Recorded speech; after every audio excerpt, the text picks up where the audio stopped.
여러분 안녕하십니까? 주간 종합 뉴스입니다. 요즘 병원에는 독감 환자가 줄을 잇고 있는데요. 최근 몇 주 사이 독감 의심 환자가 2배 넘게 늘어났고 보건당국은 독감주의보를 내렸습니다. 장동원 기자입니다. 12월 20일 0시를 기해 전국에 독감 유행주의보가 발령됐습니다. 질병관리청에 따르면 독감이 의심되는 전국 의사 환자 비율이 1000명당 31.3명으로 나타났습니다.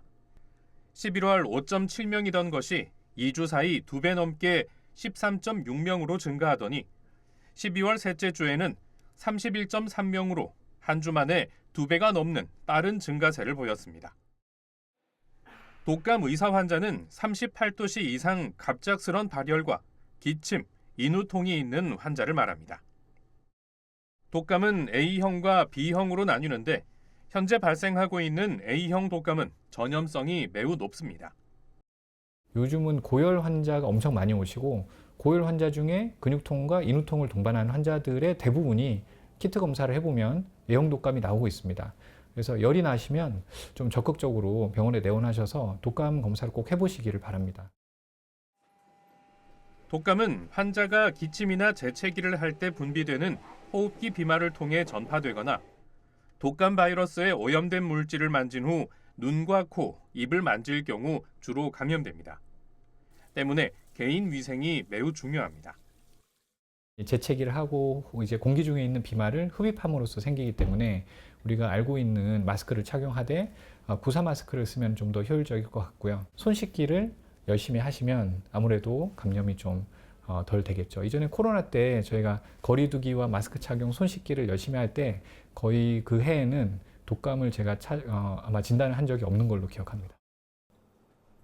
보건당국은 발열 등의 독감 증상이 없어질 때까지 등원과 등교, 출근을 하지 않고 집에서 휴식하고 외출 자제와 고위험군과의 접촉을 최소화하는 한편 적극적인 독감 예방 접종을 당부하고 있습니다. BTV 뉴스 장동원입니다. 최근 환율 급등세부터 내수 침체까지 2025년의 경제 전망이 여러모로 밝지만은 않습니다. 1분기 부산 지역 제조업 기업들의 경기와 전망이 코로나 팬데믹 때만큼 나쁜 것으로 나타났습니다. 김윤정 기자의 보도입니다. 제조업에 뿌리를 두고 있는 부산 경제. 그래서 제조업 경기가 전체 지역 경기에 미치는 영향이 매우 큽니다. 섬유, 신발, 조선 기자재까지 부산 지역 전통산업들 올해 전망이 불투명합니다. 부산 지역 제조업 경기 전망 지수가 66으로 코로나 팬데믹 때 수준으로 2020년 이후 4년 만에 최저치를 기록했습니다. 이만큼 이제 지역 경기가 이제 코로나 수준으로 많이 악화됐다고 볼 수 있는데요.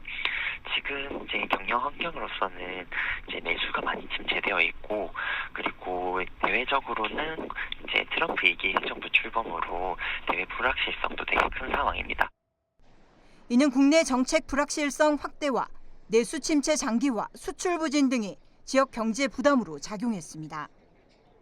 실제로 지역 제조업체들은 내수 판매 감소가 49.4%, 수출 감소가 43.6%로 실적 악화를 우려했습니다. 한편 올해 경제 성장률에 대해 주요 기관이 2% 초반으로 전망한 것에 반해 지역 기업들 60.6%는 마이너스 성장을 전망했습니다. 연초 분위기가 1년 경기를 좌우할 수 있습니다. 정부의 경기 부양책과 환율 안정 대책이 시급한 이유입니다. 지역 경제 위기를 기회로 만들기 위해선 기존 산업을 대체할 새로운 먹거리 발굴이 올 한 해 새로운 과제가 될 전망입니다. BTV 뉴스 김윤정입니다. 부산시가 새로운 도시 주거 환경 정비 기본 계획을 본격 시행합니다. 지역 건설업계 활성화를 위해 하도급 인센티브를 2배 넘게 확대하고 혁신적인 디자인을 적용한 정비구역 등에는 용적률이 상향 조정됩니다. 박지한 기자입니다. 부산시는 올해부터 2030 부산시 도시 주거환경 정비 기본계획을 본격 시행합니다. 시는 2023년 7월부터 전문가 자문과 중간 보고회, 도시계획위원회 심의 등을 거쳤습니다. 이번 계획은 15분 도시 구체화와 도시 균형 발전, 도시 경쟁력 향상이 목표입니다. 먼저 지역 건설업체 활성화를 위해 하도급 혜택을 기존 6%에서 최대 15%로 2배 이상 확대합니다. 지역 건설업체 참여 유도와 자본의 역외 유출을 방지해 지역 경제에 활력을 불어넣는다는 구상입니다. 건축 디자인 혁신 시 기준 용적률은 주거관리구역은 최대 230%까지, 개발 유도 구역은 최대 270%까지 상향 조정됩니다. 도시 미관과 건축 품질을 향상해 도시 경쟁력을 높인다는 취지입니다. 시는 생활권 계획을 개선해 도로와 공원 중심의 기반시설 범위를 문화와 체육시설까지 확대합니다. 또 보행 친화적인 도시 조성과 주민 보행 환경 개선을 위해 기존 3가지 유형의 생활가로에서 녹화가로, 생활권 연결가로를 신설했습니다. BTV 뉴스 박자리입니다. 부산에는 280km에 달하는 갈매길이 있습니다. 부산만의 바다와 강, 천혜의 자연을 둘러볼 수 있는 코스인데요. 각 지자체가 갈매길 정비에 나서는가 하면 본격적인 홍보에 나서고 있습니다. 장동원 기자입니다. 부산 갈매길은 9개 코스, 20개 구간, 총 278.8km에 이릅니다. 기장 임랑해수욕장에서부터 해안가를 거쳐 원도심을 비롯해 낙동강을 만끽하는 코스입니다. 북구는 구포역에서 화명수목원, 만덕고개로 이어지는 30여 킬로미터 구간 갈매길 주요 지점을 단장했습니다. 3.1 만세운동 발상지인 구포역 주변은 역사성을 더하기 위해 역 광장에 연표를 새기고 역사길 바닥을 새 단장했습니다. 또 3.1 만세운동 기념비는 데크를 정비하고 표지판이 부족해 찾아가기 어려웠던 구포외성은 초입 공원을 재정비했습니다. 한편 지난해 9월부터 부산 시티 투어 버스가 서부산 생태문화테마 노선을 신설하면서 강서구는 본격적인 갈매길 홍보에 나섰습니다. 자체 리플렛을 제작해 명지에서 가덕도까지 갈매길 코스를 소개하고 철새 탐조대를 비롯해 인근 먹거리 타운 정보를 담아 지역 상권 활성화도 기대하고 있습니다. 이어 부산 진구는 서면역 일대 근대산업유산 기억의 길 조성을 마치고 방문객 맞이에 나서고 있습니다. BTV 뉴스 장동원입니다. 우리 지방자치법에는 의회 의원들은 1년에 한 번 겸직 사실을 공개하도록 되어 있습니다. 그런데 기초의회 절반은 이를 지키지 않고 있는 것으로 드러났습니다. 보도에 김석진 기자입니다. 지방자치법에는 의원의 겸직 현황을 연 1회 이상 공개토록 하고 있습니다. 겸직 행위 위반 시엔 의장이 그 직의 사임을 공고하라고도 되어 있습니다. 하지만 이를 지키지 않는 의회가 많은 것으로 드러났습니다. 부산 경실련이 지난해 부산지방의회 의원의 겸직 현황을 분석한 결과 16개 기초의회 중 절반인 6개 의회가 이를 지키지 않았습니다. 시의회는 의원 46명 중 36명이 겸직을 신고했고 겸직 건수는 109건에 달했습니다. 1인당 평균 3개의 직을 겸하고 있는 겁니다. 또 이 중 보수를 받는 의원도 절반인 23명에 달했고 보수 평균액은 7천만 원으로 나타났습니다. 이는 의정활동 수당보다 많은 보수입니다. 기초의원은 182명 중 110명이 겸직을 신고했고 건수는 187건으로 나타났습니다. 보수 수령 여부를 공개한 의회는 10곳, 보수회까지 공개한 곳은 6곳에 불과했습니다. 겸직 정보 공개는 의원의 이해충돌 방지를 위함인데 이를 판단할 의회윤리특별위원회는 심사 사례가 한 건도 없을 정도로 제 역할을 못하고 있다는 지적입니다. 의원이 특정 겸직처에서 보수를 받고 있는 경우 그 겸직처의 이익과 의정활동 간의 이해충돌 가능성이 존재하므로 보수 수령 여부와 금액을 공개함으로써 이해충돌 상황을 예방할 수 있습니다. 경실련은 겸직 의원이 많은 의회가 조례 발의 건수는 적었다며 의정활동에 부정적인 영향을 준 것으로 분석했습니다. 이에 의회는 겸직 공개 대상을 조례에 명시하고 윤리자문위원회에 심사를 의무화할 것을 요구했습니다. 한편 이번 조사는 제9대 부산지방의원 228명을 대상으로 시의회와 기초의회 홈페이지에 공개된 겸직 현황 자료를 토대로 이루어졌으며 민주평화통일자문위원과 시위원회, 주민자치위원 활동은 겸직에서 제외했다고 밝혔습니다. BTV 뉴스 김석진입니다.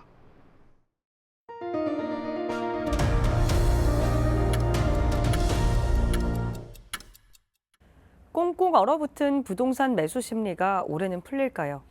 올해 부산에서 분양 예정인 아파트는 모두 15,000여 세대입니다. 김윤정 기자의 보도입니다. 올해 부산에서 첫 분양 신호탄을 쏘아올린 곳 바로 에코델타 시티입니다. 올해 강서구 에코델타 시티 내 분양 예정 물량만 4,500여 세대. 부산 16개 구군 중 가장 많은 분양 물량입니다. 에코델타 시티 내 올해 입주를 앞둔 단지도 4곳으로 아파트 거래 건수는 지난해보다 많을 것이란 전망입니다. 전반적으로 봤을 때 우리가 겨울 들어서면서부터 많이 매수세가 꺾여 있어요. 관심은 꾸준하게 있기 때문에 조금 저렴하다 하는 매물들은 급매로 처리가 되고 있습니다. 공공분양과 민간분양을 따로 차별화해서 보셔야 될 것 같아요. 공공분양은 미분양이 극히 저조하고요. 그러니까 미분양이 극히 없고요. 민간분양은 그것도 위치에 따라서 그리고 분양 가격에 따라서 조금 차이가 나는데 반면 부산 전체 부동산 시장은 분양이나 매매 시장 모두 활발해지기는 어려울 것이란 지적입니다. 21개 단지에서 15,000여 세대가 분양을 예고하고 있지만 전문가들은 치솟는 분양가에 탄핵 정국으로 꽁꽁 얼어붙은 매수 심리는 당분간 풀 수 없을 것이란 입장입니다. 분양시장은 건축비 상승으로 인해서 분양 가격이 이 단기간에 많이 올랐는데요. 가격에 대한 부담 때문에 대부분의 분양 아파트들이 미분양으로 이어지고 있는 상태입니다. 올해 분양 예정인 아파트는 강서구가 4,500여 세대로 가장 많고 부산 진구 3,600여 세대, 동래구 3,300여 세대로 뒤를 이었습니다. 수영구와 남구의 경우 올해 분양 물량은 한 건도 없습니다. BTV 뉴스 김윤정입니다. 부산시가 사하구 다대포 일원을 해양과 지역 문화 그리고 자연 생태가 어우러진 복합 해양 레저 관광 도시로 조성할 계획입니다. 이를 위해 민관과 협약을 맺고 정부 공모 사업에 참여하기로 했습니다. 자세한 소식 김석진 기자가 전해드립니다. 부산 사하구 다대포 해수욕장변에 있는 다대소각장. 시는 지난해 이 부지 일대를 한 건설사에 매각했습니다. 이 기업은 이곳에 6천억 원을 투입해 약 400실 규모의 5성급 호텔 리조트를 지을 계획입니다. 완성되면 산과 바다 그리고 강이 어우러지고 일출과 일몰을 동시에 볼 수 있는 관광 숙박 시설이 될 전망입니다. 시는 이곳을 포함해 다대포 일원 약 40만 평 부지에 해양 관광단지를 조성합니다. 이를 위해 지난 6일 민간 기업과 투자 협약도 맺었습니다. 전체 사업비는 1조 원. 이 중 호텔 리조트 건립 등 민간 투자 비용만 8천억 원이 투입됩니다. 시는 해변에 마리나와 해수풀장, 인공 서핑 시설을 비롯해 해양 치유센터도 조성합니다. 이와 함께 해안선 정비와 해수욕장 편의시설도 확충할 계획입니다. 단지가 조성되면 해양 스포츠나 축제 개최를 비롯해 각종 콘텐츠 개발도 지원합니다. 이 그림이 맞춰지면 구 한진중공업 부지 재개발과 함께 서부산 관광의 동반 상승 효과가 기대됩니다. 시는 이번 협약을 통해 정부의 복합 해양 레저 관광도시 조성 사업 공모에도 참여할 계획입니다. 공모에 선정되면 기본 설계비를 포함해 1,000억 원의 국비를 확보해 사업이 탄력을 받게 될 전망입니다. BTV 뉴스 김석진입니다. 겨울방학 동안에도 학생 맞춤형 교육과 돌봄 서비스를 제공하는 계절학교가 운영됩니다. 부산교육청은 초등학생과 중학생에게 학습과 예체능 등 다양한 프로그램을 제공합니다. 박지한 기자입니다. 부산시 교육청은 오는 17일까지 초등학교 1학년을 대상으로 늘봄 윈터스쿨을 운영합니다. 거점 학교인 명지 늘봄 전용학교에는 인근 7개 학교 320명이 참여합니다. 오전에는 키즈 골프와 영어 뮤지컬 등 학습형 늘봄이 제공되고 오후에는 로봇과 코딩 등 미래산업 분야와 체험 중심 프로그램이 마련됩니다. 거점 학교와 대상 학교를 오가는 통학 차량이 운영되고 희망 학생은 오후 8시까지 보살핌을 받을 수 있습니다. 부산 304개 초등학교에서도 학교별 여건과 특색에 맞는 늘봄 교실이 운영됩니다. 중학생을 대상으로는 6일부터 25일까지 겨울방학 위켄드 계절학교가 열립니다. 부산학력개발원은 중학교 1학년 학생 1,320명을 대상으로 16개 거점 학교에서 국어, 수학, 영어 강좌와 진로 체험 등을 운영합니다. 학생들은 본인의 수준에 맞춰 선택 강좌를 중심으로 개별 시간표를 만들 수 있습니다. 올해는 처음으로 2학년 학생 80명을 대상으로 온 오프라인 수업도 시범 운영합니다. 또 부산 수학문화관에서는 3학년 학생 160명을 대상으로 수학 교과 집중 학습과 전후 교과 향상도 검사를 제공합니다. BTV 뉴스 박찬입니다. 에어부산 분리매각 요구가 계속되고 있습니다. 새로운 항공사 부산에어를 설립해 국적항공사로 만든다는 목표도 제시됐는데요. 부족한 가덕신공항 활주로 시설을 확대해 항공 참사를 막아야 한다는 지적도 이어지고 있습니다. 장동원 기자입니다. 에어부산은 연매출 1조 원, 부산에서 7번째로 영업이익이 높은 기업입니다. 2007년 부산시와 부산 상공계가 중심이 돼 설립한 이후 지난 10년간 김해공항 전체 이용객 점유율 1위를 기록해왔습니다. 하지만 모기업인 대한항공은 아시아나항공과의 합병과 함께 LCC를 통합해 본사를 인천에 두려는 움직임입니다. 부산시민사회단체는 에어부산 분리매각 요구를 이어갔습니다. 특히 가덕신공항의 성공과 국가 균형 발전을 위해선 부산이 키운 에어부산이 가덕신공항 거점 항공사가 돼야 한다고 강조했습니다. 또 통합 LCC 본사를 부산에 유치하려는 부산시 입장에 정면 반박했습니다. 대한항공의 한국 전체가 인천공항 중심으로 중장거리 노선은 모두 인천에서 띄우고 가덕도 신공항은 키 크대야 단거리 노선이나 띄우는 지방 군소공항 수준으로 전략할 게 뻔한데 부산시가 이미 물 건너간 통합 LCC 부산 유치와 에어부산 특별법인을 들고 나온 것은 가덕도 신공항의 운명을 대한항공에 맡기고 주소지라도 남겠다는 맹금밖에 되지 않는다. 그러면서 에어부산 분리매각이 성사되지 않을 경우 지역 신생항공사 부산에어 설립을 추진하겠다고 밝혔습니다. 한편 제주항공 참사가 되풀이되지 않도록 가덕신공항 설계 변경을 촉구했습니다. 정말 비상사태를 대비해서 활주로 2개 필요하다. 활주로 폭이 지금 45m로 건설 예정입니다. 이게 국제항공 규격에 어긋나지는 않습니다. 그렇더라 할지라도 이제 가덕도 신공항은 그냥 거점 항공사, LCC만 운영되는 항공사가 아니라 유럽으로 가는 중장거리 노선도 소화해내야 되는 그런 관문공항. 이어 같은 날 더불어민주당 부산시당은 토론회를 열고 새로 설립될 부산에어를 국적항공사로 발전시키겠다고 밝혔습니다. BTV 뉴스 장동원입니다. 세계 각국의 스마트시티 관련 최신 기술을 선보이는 월드 스마트시티 엑스포가 부산에서 열립니다. 정부 주관 행사를 지자체가 함께 개최하는 것은 이번이 처음입니다. 보도에 김석진 기자입니다. 월드 스마트시티 엑스포는 아시아 최대 스마트시티 전시회입니다. 국토부와 과학기술정통부가 지난 2017년부터 매년 공동으로 개최했습니다. 올해부터는 정부 공모로 개최 도시를 선정키로 했는데 부산이 첫 개최지로 확정됐습니다. 부산시는 이번 공모에서 스마트시티 국가 시범도시로 선정되고 지스타나 한아세안 특별 정상회의 등 국제 행사를 성공적으로 개친 점을 부각시켰습니다. 또 인공지능과 정보통신, 클라우드 엑스포 등을 묶은 동남권 최대 정보통신기술 행사인 KICT 위크인 부산과 동반 개최를 제안했습니다. 두 행사를 접목해 시너지 효과를 내고 국가 시범 도시와 스마트 빌리지 현장을 한눈에 볼 수 있는 프로그램을 운영하겠다는 겁니다. 올해부터 에코델타 스마트시티 국가시범도시가 추진되어 선도지구를 조성하고 스마트 서비스를 구축하는 데 월드 스마트시티 엑스포 2025와 연계하여 스마트 빌리지 투어를 추진할 계획입니다. 지난해 킨텍스에서 개최된 이 행사엔 70개 나라 330여 개사가 참여하고 850여 개 부스에 약 4만 명이 다녀갔습니다.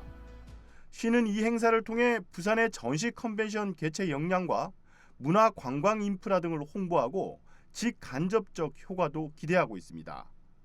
또 우리나라의 스마트시티 국가 시범 도시가 부산과 세종 두 곳에 그친다는 점을 감안해 행사를 성공적으로 치러 단연 개최도 추진합니다. 한편 이번 전시는 국비 등 36억 원이 투입되며 오는 7월 15일부터 17일까지 사흘간 백스코 제1전시장에서 개최할 계획입니다. BTV 뉴스 김석진입니다. 부산 광안리 해수욕장 일대는 매년 여름 성수기면 불법 숙박업이 기승을 부립니다. 관할 지자체가 불법 숙박업 근절에 팔을 걷고 나섰습니다. 김윤정 기자의 보도입니다. 지난해 부산 불꽃축제 당시 빈방 찾기조차 힘들었던 광안리 일대. 빈방 찾기가 쉽지 않다 보니 바가지 요금 근절은 사실상 힘든 상황이었습니다. 여기다 오피스텔과 빌라 등 건축법상 용도가 숙박시설에 해당하지 않는 곳까지 인터넷 플랫폼을 통해 불법 영업을 일삼았습니다. 이렇다 보니 광안리 일대는 바가지 요금은 물론 불법 숙박업 성행까지 매년 문제가 끊이지 않았습니다. 올해부터는 인터넷 숙박 공유 플랫폼 내 영업신고 의무화가 새롭게 적용됩니다.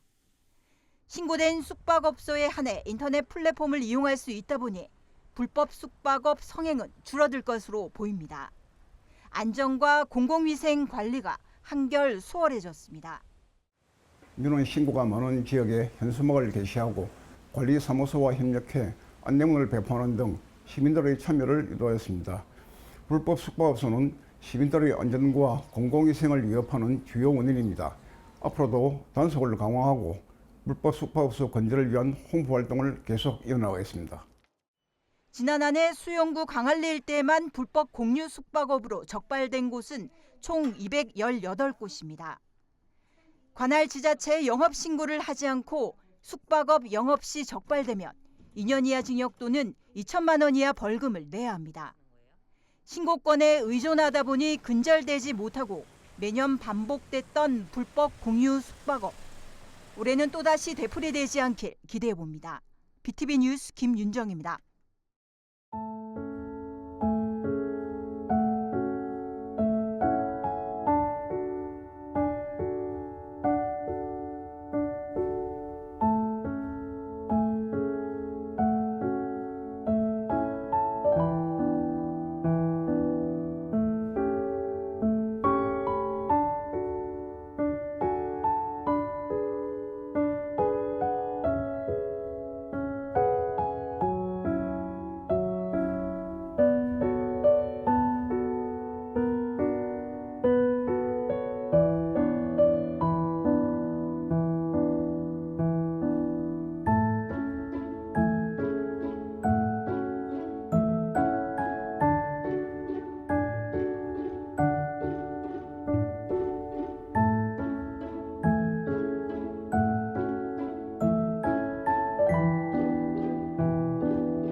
이상으로 주간 종합 뉴스를 마칩니다. 시청해주신 여러분 고맙습니다.